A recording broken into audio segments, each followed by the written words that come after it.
दोस्तों, एक बार की बात है। एक राजा ने अपने सैनिकों को सड़क के बीच में एक बड़ी चट्टान रखने के लिए कहा। चट्टान को बीच सड़क में रखवाकर राजा ने अपने सैनिकों से छुपकर उस चट्टान पर नजर रखने के लिए कहा कि देखना उस चट्टान को रास्ते से कौन हटाता है।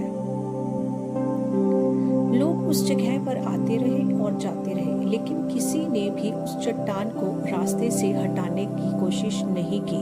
उस चट्टान के पास से लोगों के गुजरने वालों में से राजा के कुछ करीबी लोग और शहर के बड़े व्यापारी भी शामिल थे, और उनमें से कुछ लोग तो राजा को ही कोसने लगते कि क्या राजा इस चट्टान को इस रास्ते से नहीं हटवा सकता। लेकिन किसी ने भी उस चट्टान को रास्ते से हटाने का प्रयास नहीं किया। ऐसा काफी दिनों तक चलता रहा।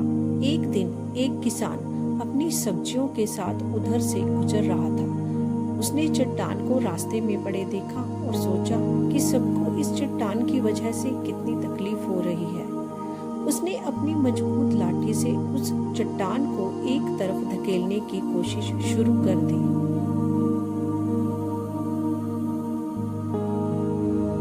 काफी कोशिश के बाद वह उसे सड़क से हटाने में कामयाब हो गया। चट्टान रास्ते से हटाने के बाद किसान अपनी सब्जियों को उठाकर जाने ही वाला था कि अचानक उसकी नजर एक पोटली पर पड़ गई, जो ठीक उसी जगह पड़ी थी जहां से उसने उस चट्टान को हटाया था।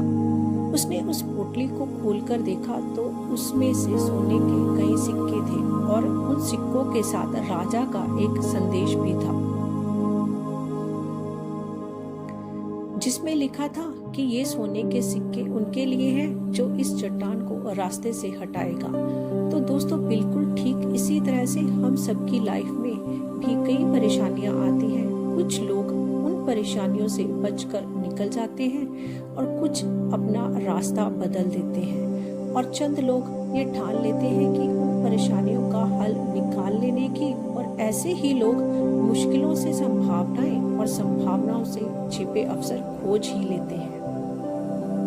तो दोस्तों, जब मजबूत इरादे और नेक दिल के साथ किए की कोशिश के परिणाम हमेशा अच्छे ही आते हैं। इसलिए जीवन की परेशानियों से घबराओ मत, बल्कि उन परेशानियों को हल करने की कोशिश करते हुए जीवन में सफर में आगे बढ़ते रहो।